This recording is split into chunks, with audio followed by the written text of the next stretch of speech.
Hello guys, welcome to my channel doctor of medicine. आज हम लोग बात करेंगे एक न्यू मेडिसिन के बारे में। इसका नाम है इसका ब्रांड नेम है डायमंड और जेनरिक फार्मूला है डायमंड हाइड्रेट। आज हम लोग इन मेडिसिन के बारे में बात करेंगे कि डायमंड हाइड्रेट को हम किन कंडीशन में यूज कर सकते हैं और किन सिम्टम में यूज नहीं कर सकते।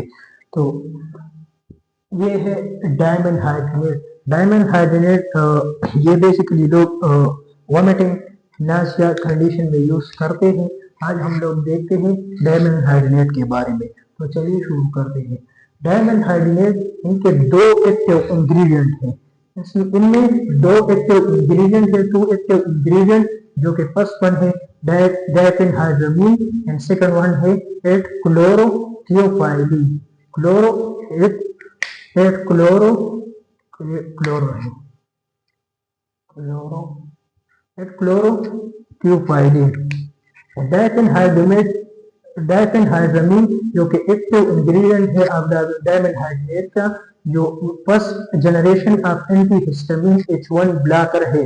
फर्स्ट जनरेशन ऑफ एंटीहिस्टामिन है, जिसकी वजह से इसको जेनेरिक फार्मूला भी है डायमंड हाइड्रेट। और ये diphenhydramine first generation of antihistamine blockers है। और ये 8 क्लोरोथियोफाइलिन एडेनोसिन रिसेप्टर एंटागोनिस्ट है। अब हम ये दोनों कंबाइन होते हैं तो डायमंड हाइड्रेट बनता है। और डायमंड हाइड्रेट किन सिम्टम में यूज होते हैं, तो आज किन डिजीज में इस्तेमाल होते हैं, तो अब हम इसकी तरफ आते हैं। तो ये एंटीहिस्टामिन H1 ब्लॉकर है और ये एडेनोसिन रिसेप्टर एंटागोनिस्ट है। जब ये दोनों एक साथ होते हैं तो ये किन सिम्टम में यूज होते हैं? Use relief symptoms, allergic reaction में यूज होते हैं। ट्रीट रनी नोज का सिम्टम जो होता है तो इनमें यूज होते हैं रनी नोज, जो एंटीहिस्टामिन रिसेप्टर ब्लॉकर्स हैं।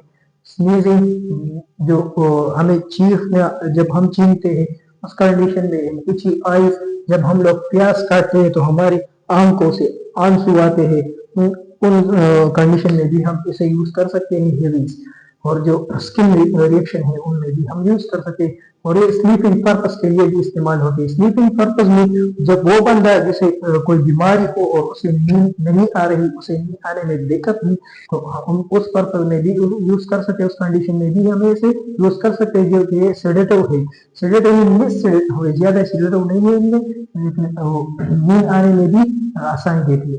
और ये मोशन सिकनेस, रेट नाजिया, डाइजीनेस बाय मोशन, जब हम किसी गाड़ी या कार वगैरह में जाते हैं, ट्रेवल करते हैं, तो हमें नाजिया होता है, हमारा दिल खराब होने लगता है, उन कंडीशन में भी हम डायमंड हाइड्रेट यूज कर सकते हैं। मूवमेंट डिसऑर्डर में भी हम यूज करते हैं। लेट्स सपोज पार्किंसन डिजीज हो गया या इनवॉलंटरी मूवमेंट, जब कोई बंदा कहता है कि मेरा सर घूम रहा है, तो उन घूम जो जिसका सर घूम रहा है उन कंडीशन में भी हम डायमंड हाइड्रेट का यूज कर सकते हैं। क्योंकि इसमें 8 क्लोरोथियोफाइलिन एक्टिव इंग्रेडिएंट है, जो एडेनोसिन रिसेप्टर एंटागोनिस्ट है। एंटागोनिस्ट को हम आगे देखेंगे फार्माकोलॉजी लेक्चर में। तो ये बेसिकली वर्टिगो डिजीज में इस्तेमाल। वर्टिगो मींस वो डिजीज जो घूम रही है, जो बंदा कह रहे कि मेरे ऊपर सर घूम रहा है, तो ये एडेनोसिन रिसेप्टर एंटागोनिस्ट उसे उन सिम्टम को रिलीफ देता है। और ये हार्ट बीट को भी इंक्रीज करता है, क्योंकि ये एक्साइटेड इफेक्ट शो करता है, इसकी वजह से हार्ट बीट इंक्रीज हो जाती है 8 क्लोरोथियोफाइलिन की वजह से। और ये दोनों सिम्टम में यूज इस्तेमाल होते हैं। अगर हम इनकी एडवर्स इफेक्ट या साइड इफेक्ट को देखें तो इनमें ड्राई माउथ, रोट आते हैं, इसके पास हमारा गला सूख जाता है, इसकी वजह से हेडेक भी होता है, सीवियर हेडेक, डायरिया होता है सब कंडीशन में। सेडेटिव इफेक्ट भी शो करते हैं, नींद आना, और upset stomach, constipation and dizziness भी क्रिएट करता है। और इसके बाद हम अगर इतनी क्रिटिकल सेफ्टी के बारे में देखें, क्रिटिकल सेफ्टी में कि हम इन ड्रग को किन कंडीशन में यूज कर सकते हैं, किन कंडीशन में यूज नहीं कर सकते। तो ये ओल्डर होते हैं, तकरीबन 65 एज के ओल्ड होते हैं, ओल्ड मेन या वुमेन हो गए, जब मेल या फीमेल, जब वो इस डायमंड हाइड्रेट का यूज करते हैं ज्यादा अरसे तक, काज रिस्क ऑफ कंफ्यूजन, तो उन ये रिस्क होता है यहाँ पर कि वो कंफ्यूजन में रहेंगे। डेजीनेस भी होगा long term cognitive. Cognitive means long term cognitive means कि उसे जब कोई बंदा है 65 एज का है और वो ये टेबलेट यूज कर रहा है, तो फिर अगर वो कोई हुनरमंद है तो फिर उसका टेबलेट यूज करने की वजह से उसे उन हुनर के बारे में कुछ वो धीरे धीरे उसे भूल जाएगा और फिर वो अच्छी तरह काम नहीं कर सकेगा।